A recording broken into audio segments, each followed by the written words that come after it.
మన తండ్రి అయిన దేవునికి స్తోత్రము, ఘనత కలుగును గాక. దేవుడు మనలను ప్రేమించి ఈ బుధవారపు దినాన్ని అనుగ్రహించుంటుండగా ఆయనకు కృతజ్ఞతాస్తుతులు కలుగును గాక. ప్రభునందు ప్రియులారా, ప్రభు పేరట మీకు నా ప్రేమ వందనాలు తెలియజేస్తూ ఉన్నాను. దేవుడు మనకిచ్చిన ఈ దినాన్ని ఆయన నామములో ఆయనని స్తుతించి ఆయనను ఘనపరిచి ప్రారంభము చేసుకుందామండి. మొదటిగా దేవుని యొక్క వాక్యము హెబ్రీయులకు రాసిన పత్రిక 4వ అధ్యాయము 2వ వచనాన్ని చదువుకుందాం. వారికి ప్రకటింపబడినట్లు మనకును సువార్త ప్రకటింపబడెను గాని వారు వినిన వారితో విశ్వాసము గలవారై కలిసి ఉండలేదు గనుక విన్న వాక్యము వారికి నిష్ప్రయోజనమైనదాయెను. ప్రార్థన. ప్రేమ నమ్మకమైన మా తండ్రి, మీరు మాకు అనుగ్రహించిన ఈ బుధవారపు దినమును బట్టి మీకు స్తోత్రాలు. ఈ దినమున మేము చేయవలసిన పనులు భారము మీ చేతులకి అప్పజెప్పుకుంటున్నాం. ఈ దినమందు నీ ప్రియ బిడ్డలు విశ్వాస సహితముగా కుటుంబాలలో ప్రార్థించి ఈ దినాన్ని ప్రారంభము చేసుకుంటున్నారు. వారి అవసరతలు, వారి అక్రతలు నీ యొద్ద చెప్పుకుంటూ ఉంటుండగా నైనా వీరి యొక్క విన్నపములు ఆలకించి వీరికి ఊహించిన దానికంటే, అనుకున్న దానికంటే ఎక్కువైన మేలులు వీరికి అనుగ్రహించమని ప్రార్థన చేస్తూ ఉన్నాము తండ్రి. ఈ దినమందు ఈ కుటుంబాలలో ఎవరైతే రోగులుగా ఉన్నారో, అస్వస్థతతో ఉన్నారో స్వస్థతపరిచి ఆరోగ్యము దయచేయమని ప్రార్థిస్తున్నాం. తాగుడు, అలాగే ఇంకా జోదాలకి, అలాగే మత్తు పదార్థములకు అలవాటు పడిపోయి ఉన్నటువంటి వారిలోనైనా నీ కార్యము జరిగించండి.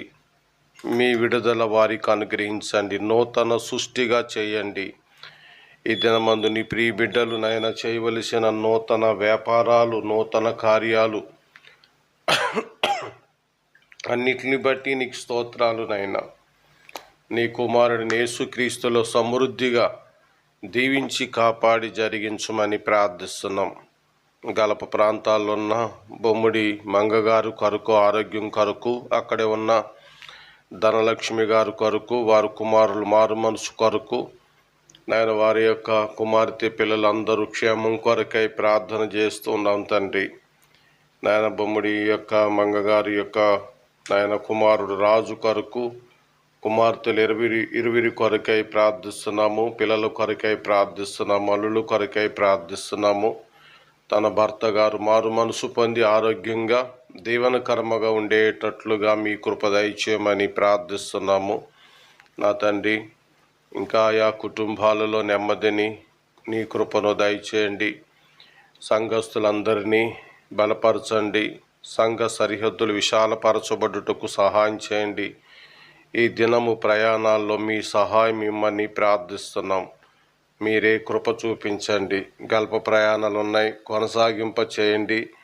ఆదుకొనండి, ఆదరించండి నాయన.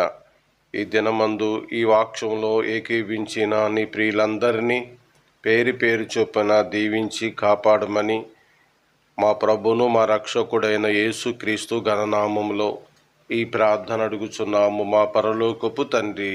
ఆమేన్. ప్రభునందు ప్రియులారా, హెబ్రీయులకు రాసిన పత్రిక మనము ధ్యానానికి తీసుకుంటూ వస్తున్నామండి.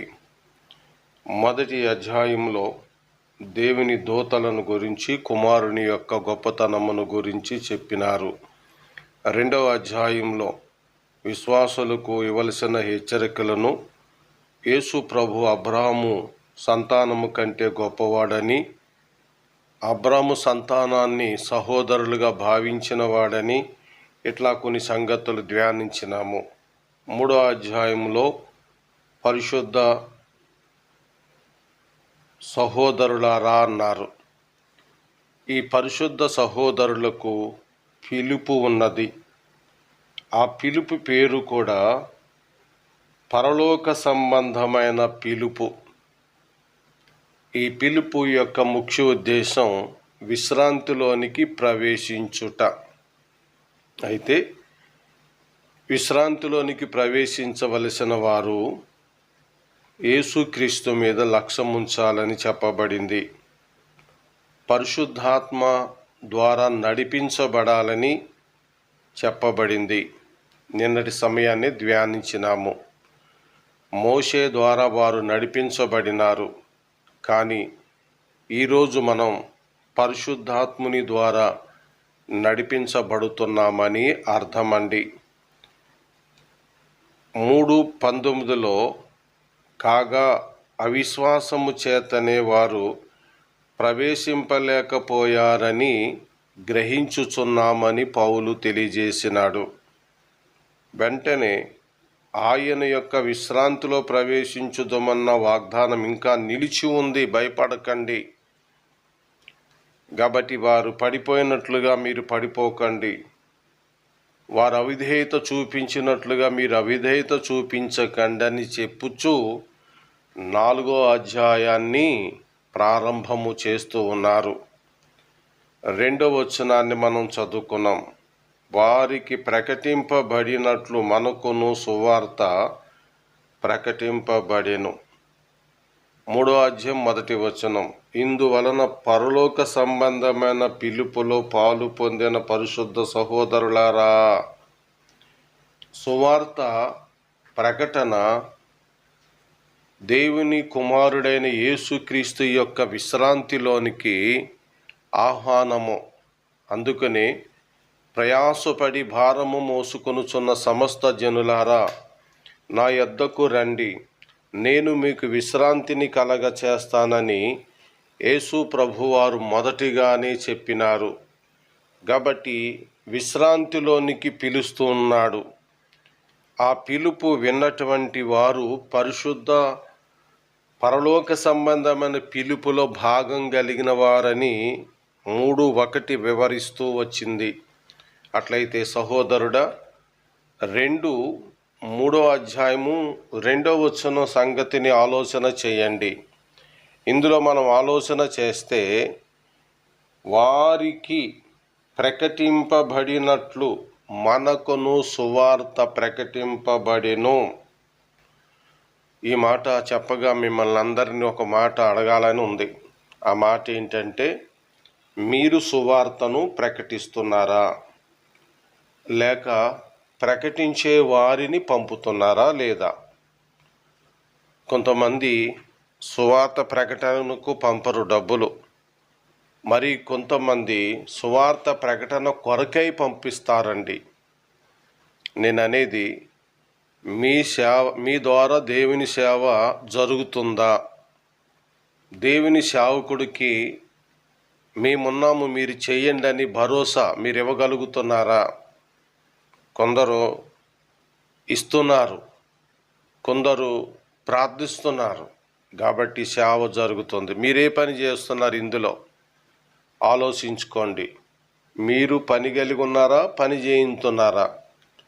దేవుని ఈవులు దేవుని పరిచర్య కొరకై మీరు పంపుటలోనే దేవుని కొరకైన సువార్త ప్రకటనకు సహాయపడతాయని మీకు నేను తెలియజేస్తున్నాను.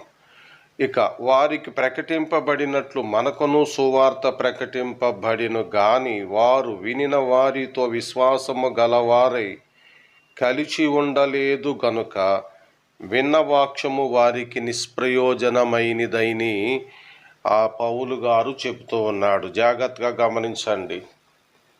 దేవుని యొక్క వాక్యము విశ్వాసుల హృదయములో కార్యసిద్ధి కలగ చేస్తుంది. విశ్వాసము లేని వారికి ఎంత సువార్త ప్రకటించినను అది ఉపయోగకరముగా ఉండదు.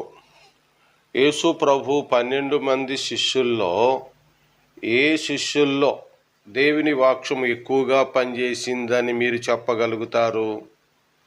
ఆలోచించండి.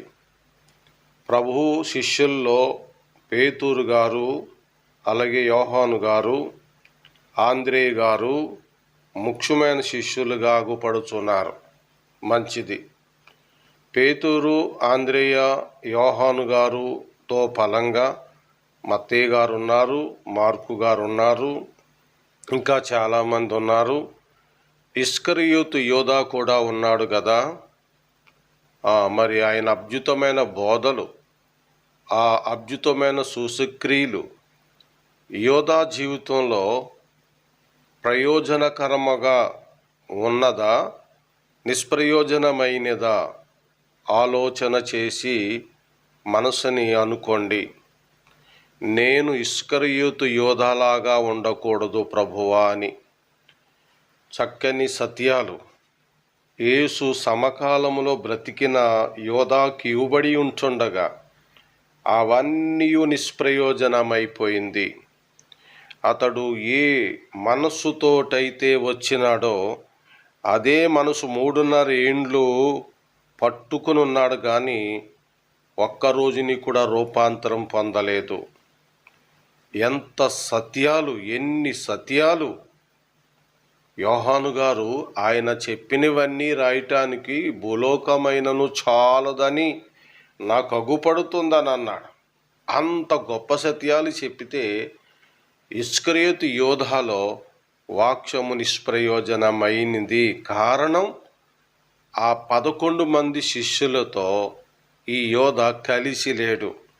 డబ్బైతే పంచుకున్నాడు, కూడా అయితే తిరిగాడు, 5 రొట్టెలు 2 చేపలు చేసినప్పుడు అక్కడ కూడా తిన్నాడు, అన్నీ చేశాడు. కానీ కలిసి లేని కారణాన్ని బట్టి దేవుని వాక్యము యోధాలో నిష్ప్రయోజనమైంది.